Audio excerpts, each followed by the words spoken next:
I've kind of been in the middle of working with patients around the country in helping some of these loved ones that we've been treating with these type of therapies that have already started with fevers and chest symptoms, body aches, sore throats. And, you know, the process started with just telling these people, listen, there's a simple thing you can do. Everybody has in their cupboard or pantry baking soda. Most people do. And what we did is we started implementing a loading dose of bicarbonate, sodium bicarbonate, with a half teaspoon every couple hours, 5 or 6 times that first day. And Christine, the feedback that we've gotten and that I've gotten personally, and doctors that I've worked with on the East Coast and West Coast that are right in the thick of this, is we're seeing some amazing, I think, turnarounds in 24 to 72 hours where these people are resolving their symptoms. And that's significant. And it really has to do with some simple acid-base metabolism aspects. And I'm not going to get into the deep science of this, but there's some things that are very similar to why these anti-malarial drugs may be helpful, because they work on potentially on changing the pH in the cell, of neutralizing the pH, because the virus wants a more acidic environment. So this alkali baking soda or those anti-malarial drugs can neutralize it and stop its activation. And that's the premise of this. But we've utilized baking soda in the sports world. We know its use and it's real, and it doesn't take a lot to make these changes. And the feedback I've been getting has been overwhelming. And that's why we put this video together and we said, you know what, this is something we can push forward to everyone. And I certainly encourage you to discuss this with your physician. You know, there are people with hypertension, high blood pressure, like scenarios, and kidney disease, cardiac problems. They can still do this, but they need to do it under the observation or discussion with their physician. We do a little different loading system in the athlete when we work with this, but we did something very similar to actually the original description back in 1918 that Arm & Hammer made with baking soda. They actually knew what they were saying. They're not allowed to give medical advice, but they did at that time. And they start out with a half a teaspoon, and we just do the same thing every 2 hours for about 5 or 6 doses that first day. This is if people are having symptoms with sore throat, fever, chest pain, chest issues like upper respiratory symptoms, body aches, and GI issues, or they're losing smell or taste, which are some early symptoms also.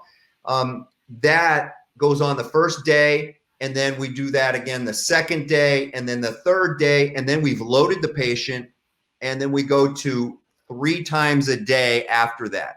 Now, we've also so from that, and with the success that we've seen, and again, you know, this is all anecdotal. I don't have studies out there. I don't have the things to validate evidence-based medicine with this right now, but all I can tell you is that we've got something simple that everybody can grab onto, everybody understands, and everybody can do it. And the risk level is very low with this. So I want to empower people to understand that something is there to help them. So we've gone to another step of where we're prophylaxing people by taking just 3 doses a day of a half teaspoon.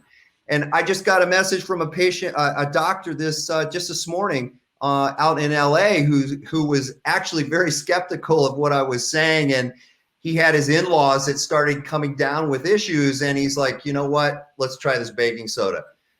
He turned both in-laws around in 24 hours with some significant issues of fever and upper respiratory symptoms like an infection. He's implemented today with his office and his patients. Everybody's on baking soda now.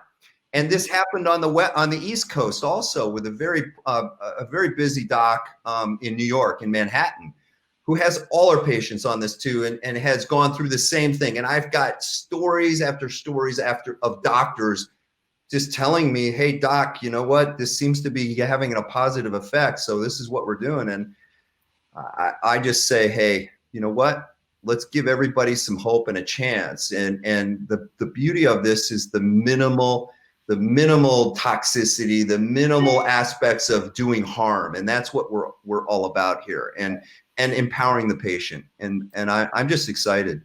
Yeah, it really, really sounds promising from what you're telling me. Specifically, you said you're starting it prophylactically. At what point would you say, okay, it's a good idea? I mean, I'm healthy right now. I don't have any symptoms. Now is the time. Okay. Today. So when you do that, so you take it with just a teaspoon of water?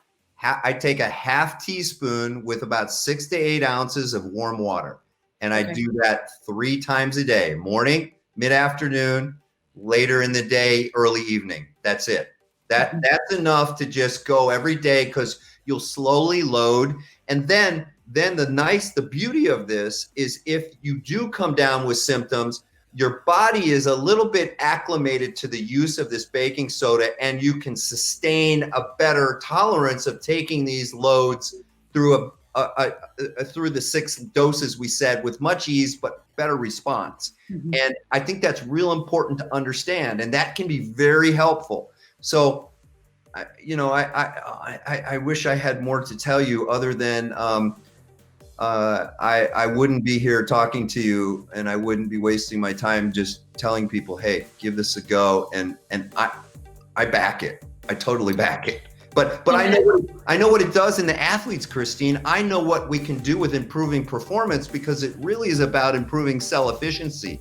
And alkalinity absolutely does that. And that's dominated the literature in sports. So we know it works.